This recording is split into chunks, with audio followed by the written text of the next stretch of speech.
Oi, you know what time it is? You're tuned in listening to Dry That Aussie Metal Guy. Make sure to hit that like and subscribe button so you don't miss any of his content when it drops. And remember, stay brutal, you mad dogs. Roof. G'day, legends. How the bloody hell are you all going? It's Dry That Aussie Metal Guy here with Crannk.com and with that metalstation.com. So tonight, wherever you are in the world, it is with great pleasure that I'm getting to have a chat with three guys from North Road who just recently dropped their latest single, I Watch You Fade Away. I did play it on the show last week as well. Absolute ripper. Cheers, guys, for joining me. Thanks, man. Appreciate it. having us. Absolute pleasure, man. For the people who can't kind of see the video, can you just go through and just give an intro to who you are and what you do in the band? Easy. My name's John Mahaladakis and I play drums in the band. Hi, my name's Jordan Kellaway. I am the vocalist. And I'm Lucas Banim and I play bass. Nice, guys. So first off, who wants to grab this one, man? Can you just give us a little rundown of kind of who you are and kind of where you kind of came from? Yeah, so we are a heavy rock, alternative metalcore band. We've been playing for about 6 years, maybe. Don't really know what we are. Yeah, we kind of we just play some good fucking music. That's what we do. best. We're just out here trying, man. Been playing together for about 6 years. We've been mates since school. Been going out ever since. That's right. Pretty much. So the Panic EP come out in July. Can you kind of tell us kind of a little bit kind of about working on that EP and kind of how that all came about? It was a pretty lengthy process. I remember, we didn't really have access to much in terms of producing any demos. So writing that EP basically consisted of us sitting in this room, kind of working on riffs, jamming, and trying to figure out those songs in sort of a structure. And then by the time we were kind of ready to go into the studio, we went in, we met Chris Vernon, who, is our ride or die. We love that guy. There it is. He's worked with Belle Haven and a whole heap, hasn't he? Future Static. I know I've chatted to a few bands and covered a few bands he's worked with as well down out of Melbourne and in Australia in general, man. He's unreal, eh? Yeah, everyone will speak his praises. Yeah, I feel like people probably think we're contractually obligated to in every interview now because we do, but no, we love that guy. And we basically worked with him throughout the little pockets where we weren't isolated in COVID, and we ended up releasing it like a year later. So yeah. Overall, I think the process, we've been writing that AP sort of throughout 2019, and then had it all written, ready to go. Then as you know, two years lockdowns later, and finally we were able to actually get it out there and start performing it to people and stuff. Yeah, with you sitting on it for the last couple of years as well, did you kind of go back to it a bit and work on it a little bit more and go, oh, can we do this? Or we use like, fuck, man, let's just. It didn't go through that many revisions, mostly like sequencing. So like what order the songs had, because, we were trying to really push this narrative about, mental health and anxiety and stuff. So we wanted to make sure that the record kind of flowed through each state pretty seamlessly. So there was a bit of interchanging between each track. And then obviously the new single was taken off that EP. It was recorded at the same time, but we took it off the EP because we just kind of wanted it to stand alone. It felt like a song that needed to be on its own. Yeah. It just felt like such a way better vibe to have as a single. So yeah, we took that up. So when it comes to the whole making of the album, give us a little process of what you guys do with recording and that, kind of how you lay these down. So I guess for the EP and Fade Away, as I said, it seems like so long ago that we were actually writing it. Yeah. Because all those songs were written so much earlier. And then, we literally found a pocket of time in between 2020 and 2021. We went in and recorded with Chris, and Fade Away actually was one of the songs that we rewrote with him. So we kept the original chorus that we'd written and like the bridge and a couple of things, but we sort of. It was a very different song when we brought it to him, and we're very happy with how it turned out, because I don't think it would have done nearly as well if we had released the version we originally wrote. And I think that's really where his value kind of shone through, was because when we sat down and wrote the EP, recorded the EP with him, he really helped us sort of guide us in the right direction and sort of helped us sort of work out what elements we wanted to really bring to the forefront of our sound. And that was sort of the main reason for rewriting that song and then bringing those elements to that song. But yeah, it's been a long time since we've actually been in that process again. We've actually just recently been in to record our next batch of music. So other than obviously the EP, that's what we've been doing recently. Yeah. Yeah. Well, quickly, guys, go through and pick a favorite track off of the EP or one you're banging at the moment and why. I'll probably still have to say Threat for myself. Yeah. Probably my favorite off the EP. Yeah. People love Threat. I'd say for performing live, I love Panic, the title track. I think it's just such a fun song to perform, and the breakdown at the end is just nuts. So yeah, for sure. Yeah, I'd say for playing live, definitely Wearing Thin, but to listen to like when I'm in my car or something like that, definitely Threat. So yeah. Yeah, it really is a great EP. It must be good for you guys to kind of be playing live because you were down in Melbourne there and you were like the most locked down city in the world. And then I suppose you've got this fucking EP you're really excited about. You're like ready to drop it. And then the world goes, fuck you. But now you're playing live again. I noticed some real good shows. You played with Priorities a couple of months ago. Really cool. Or a month or so ago. Really great band, Haraway. You played over the weekend, did you, on the 18th as well? So it must be great to get on the road and be playing to people again because Melbourne has a really bloody great scene for a band. You're in a good place to be. Yeah, I think that like we could have very easily released the EP like as soon as we had finished recording it, but like we just didn't see much of a point releasing it at a time where we weren't able to perform it to people because I feel like, you know, that enhances the listening experience so much for listeners. So like we were just like, no, we're gonna wait until we can bring this to a live setting and give it what it deserves, you know, as a project. So yeah, it's been amazing playing with the bands in our scene and kind of working our way up and meeting new people. And yeah, everyone has just been incredibly supportive. You know, the boys in Suspiria, the boys in Ironstone, the boys in Priorities, like everyone has just been so kind. And like, we love that we're developing this little like micro scene, this little community where we can all kind of just depend on each other and communicate. So it's been amazing having released that EP and been able to form those connections with people. Yeah, it's been great to see all these internationals, but for me, it's good to see the local scene really thrive. And I'm glad we've kind of had this time here, like in a lot of places of the world, but especially here because we're Aussies, but for this scene to grow. And I think people have been really keen to get out and check out bands, you know what I mean? You go to some of these shows, like you're saying, playing live's really important. You go there to see one of the bands you know, and then you end up catching like you guys or, you know, whoever else is playing on the bill. Then you walk away, you go to the merch stand, you buy some fucking merch as well. You go up to the band and go, man, that was fucking sick. And you got a fan for life as well.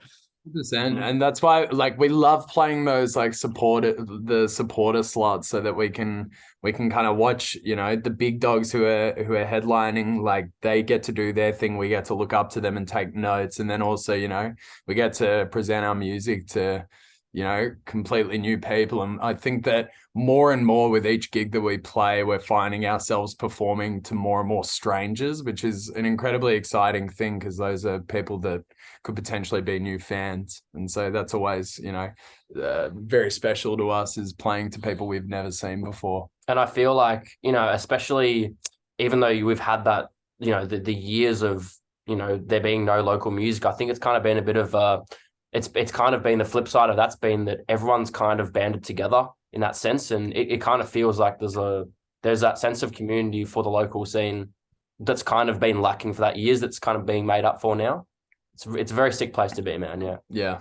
It is. And it kind of suppose, like, as you said, you guys have already got the next batch of material to go. So you can kind of keep this ball rolling because we know how fucking fickle sometimes things can be and how people can move on to the next thing. And I think the way you guys have played this out, even with this debut EP Panic and now with the follow-up single I Watched You Fade Away, you've been able to garner a fair bit of airplay all over the place and, you know, coverage and interviews and talking to people about the music as well. So it must be encouraging for you as a band. 100%. I think that like when we were in those lockdowns, you know, we've spoken about how we use that time very strategically to kind of plan out the amount that we release or the amount of gigs we play or how we want to present ourselves. And so to have that executed and have it actually paying off is like 2 years of planning that's, you know, going relatively well. So it's been amazing. Yeah. Now that we look back on it, in a strange way, lockdown actually really helped us because if we were to just release the songs as soon as they were finished, I don't think we were ready as a band. Like there was still a lot of stuff that we had to work out in the circle, you know. So I'm sort of happy that we held back a bit, made sure that we're ready to do it properly. And like Jordy said, it's so good to see it paid off. And I think that like the attention that we've gotten and all the love and support that we've received has only just made us want to push even more and like release more and gig more and go places we haven't played and play there. And it's just like everything went really well in like an encouraging way. And that was our ethos, I suppose, from that point onwards, was like, you know, if we're going to take this time to actually, you know, work out our next few steps, we want to make sure that when we come out of the gate, we want to come out, you know, punching, and we're not going to slow down. You know, as you said, you know, the EP was only released a couple of months ago. We want to have the next thing ready, waiting for it to follow up. And then, you know, obviously in a couple of months' time again, we'll have something new to announce. Yeah, the whole scene is like incredibly, it's supportive, but it's very competitive at the same time. And especially in today's like streaming era, like a band's success could be dependent entirely on like momentum. I feel like it's very momentum based, and you have to kind of keep that ball rolling to continue moving forward. And if you don't, you run the risk of losing attention.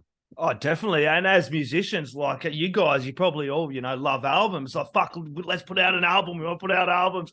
But in this day and age, it's hard because you go drop an album and people listen to 1-2 songs of it that have the most streams on the streaming cycle. So the way you guys have done it, the way a lot of bands do it, where you drop a song, you drop another song, you release an EP. And I think waiting with that, I watched your Fade Away single till after a few months after the Panic EP is a really smart move as well. Kind of have something just before Christmas. People can get in their ears, a little bit of North Road leading into the end of the year as well. Merry Christmas. Merry Christmas. It's got some real hardcore influences in it as well. Can you tell us a little bit more about that track too, man? Gents? I think when we're writing the song, when we're working with Chris on it, I think one of the main sort of things is we wanted something raw. So like listening to the song instrumentally, it's a very basic, hard-hitting song, but it's very stripped back, and I think that's where like a lot of the heaviness comes from during those verses and during the breakdowns. It's something that anyone can sort of get into. You know, you don't need to know like your music theory. You don't need to be like real sharp with your music. It's just an easy to follow beat. It's basic, but I feel like we've done it perfectly. I think that our whole thing coming out of the gate and being a new band and trying to prove ourselves has been about showing our versatility. And I think that first EP, Panic, was very conceptual, and it was very emotive. And you know, we tried to build this world within that EP. And then after that, we were like, okay, can we make something that is just as emotionally intense, but kind of fit it into more of like a typical song structure or like a pop format, and see how we go with that. So like, again, it's kind of just us doing what we have always wanted to do, but doing it in a different way. And I guess in that sense, it feels like we have, and I think we've said it a couple of times, is that we really wanted to bring in all the elements of the EP, that we could have those different influences across 5 songs. We wanted to be able to bring them into one song and just present that as kind of like the song that has everything in it, you know, that kind of have all those bits and pieces of our sound. You know, it's got the clean vocals, it's got the breakdowns, it has the cleaner sections, it has the really heavy parts, it's got the riffs. Yeah, Yeah, a whole lot of everything. That EP, as you were saying at the very start of the interview, it's hard to kind of sit down with you, go, oh yeah, this is your sound exactly. And I think it's great sound watches are doing and what you're able to do, like versatility wise. You get those different influences in that, from the metalcore to the hardcore to the alt rock. You know, you can just rock the hell out to it. Is there anything else planned for the rest of the year, or is it kind of ease into this rest of the year and see what happens next year, or what do you got planned so far? Not a whole lot, nah. I think now we've really gone all out this year. It's been amazing. Like the progress we've made has just made us all so excited for the future. But now it's time to rest and reflect. Rest and reflect, but know that we will not be resting for very long. Reflect, look forward to 2023. Right, that's right. We are not slowing down. In fact, many would say we're speeding up. So there's a lot to look forward to. I know I'm extremely excited for 2023. It's going to be a sick year. We definitely all are. Oh, yeah. Cool shit.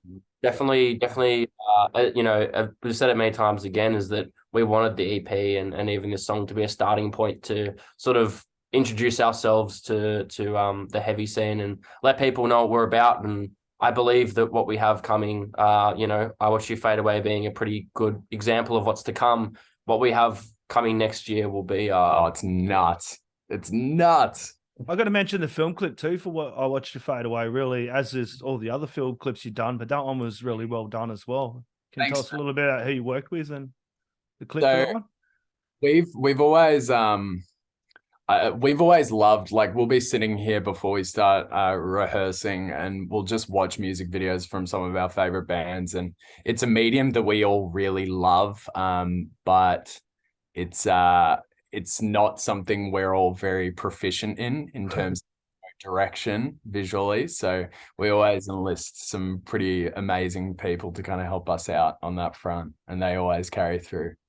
So the I Watched You Fade Away was we did that with Mickey Simmons, and we, you know, before we actually reached out to him, you know, we'd been watching the video for Gravemind's Death Touch, and you know, we were all like blown away. We were like, damn, like, this music video is fucking sick. Like, we want to have something like this that's just like crisp, like looks just pop, just looks pop, and just looks like beautiful. And so yeah, we reached out to him, and he's the loveliest guy, and he's got a lot of special tips and tricks up his sleeve that he integrates into. Sure. Yeah, it was a very interesting shoot seeing that man work. Like, there were times he'd be on his one wheel, which is like a one wheel Segway, and he'd have his huge camera rig, and he'd just be like going in and out, and I'm like, dude is holding like 20K worth of camera equipment, and he's just balancing on this one wheel. Like, he had so much like confidence, but he was so sure of himself, and we really appreciated all the ideas and what he brought to the table. Yeah, it definitely came out really well, and I love a good music video as well. And I think a part of that was sitting up late as a young kid watching Rage early in the fucking mornings. I know the international listeners are like, what the fuck is Rage? Rave they got going on in Australia, but Rage was like, I think the main reason I love these music videos and going over to YouTube and seeing bands like yourselves putting these effort into these music videos as well is really good to see, because you get a lot of listeners through there as well. And I think it's just another reason why, like, a record, like, it's a world, and there's a way to expand that world through like the visuals. Like, it's not just sonically. Yeah, I know that whenever I hear a song I really like, I start thinking about, like, what's the stimulus? Like, what's the visuals that come to mind? And then I'll immediately go over to YouTube and watch that video, like, if there is one, and I'm always so psyched to see it. So we always want to give fans that option of trying to, you know, immerse themselves deeper into what we're creating. And I feel like in the days of Spotify as well, like, canvases have become such a huge thing. You know, even if you don't want to go watch the music video, you've got this 8-second repeating clip of, you know, may literally only be like, you know, one scene in a music video, but you've got that visual element, and it's amazing to even just have, as Jordan said, to have those different ways of actually like interacting with the music. Yeah. and being able to connect with fans all over the place. You know what I mean? I know everyone lags on Spotify, and yes, it does have its negatives, but it's also got positives. You know what I mean? People are sitting there listening to North Road music all the time. When they do go along to the shows, they are buying the merch as well. Where's the best place people can get along? That being said, besides Spotify, to actually go along and support you guys as well. Our Instagram's always popping off. Facebook, our website, we always try and keep all of our big events up to date. We've got a mailing list, we've got the whole thing, man. So whatever you want to support us through, whatever you like, whatever you feels most authentic to you, whatever you use regularly, we're there. So yeah. Guys, I'm going to ask you to go through and give us a highlight. One of your biggest highlights so far of the year, because I know it has been a big year for you guys, and the year is almost up. I think I can probably start off by just saying, I think even just coming out of the gate back in, I think it was February when we just released our first single, and that's that song being released for probably only a week, and then playing the single release show that we played for that, and just having people singing the chorus back to us already. That was pretty nuts for me, because it was like, wow, this is what we waited for. Like, this is why we spent 2 years listening to the demos over and over and going, oh, I just want to get it out there now. But like, no, we're going to play it live. We're going to wait till we can play it live. And dropping the song and then playing it live for the first time there, and just having that reaction, the physical reaction, was just like, yes, that's why we did it. I gotta agree with Luke here. I'd say that specifically the EP, the release launch was insane. That was such an insane gig. But as a vocalist and a songwriter, like the thing that you've always wanted when you do that is like to point that microphone out at the audience and hear them sing those words back, and to have actually been able to consistently do that at each gig and actually hear voices sing like our words back to us has just been unreal. It's been so cool. Yeah, I think for me it was probably just having people genuinely start coming up to us and like talking about how like they've really been digging our music. Like back in the day when we still go to the shows, but like back in the day when I was first getting into the scene, I was going up to these bands and saying how much I love their music, and I was exactly like them. And to have people coming up to us now and saying that they're listening to our music, or we played a really sick set, and like talking to us is just like something that like I'm still trying to wrap my head around. Like it's something that is happening, and that just makes me want to keep doing this forever. So honestly, like it's just such a cool feeling. 100%. Yeah. Awesome, guys. No, it can't be put any better. North Road, this has been an absolute pleasure. The latest single is I Watched You Fade Away.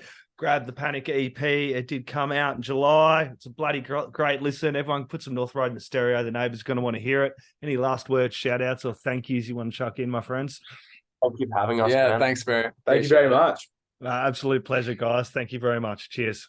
Mate, hey, fucking my man, fucking Jobber, that fucking metal guy, motherfucker, fucking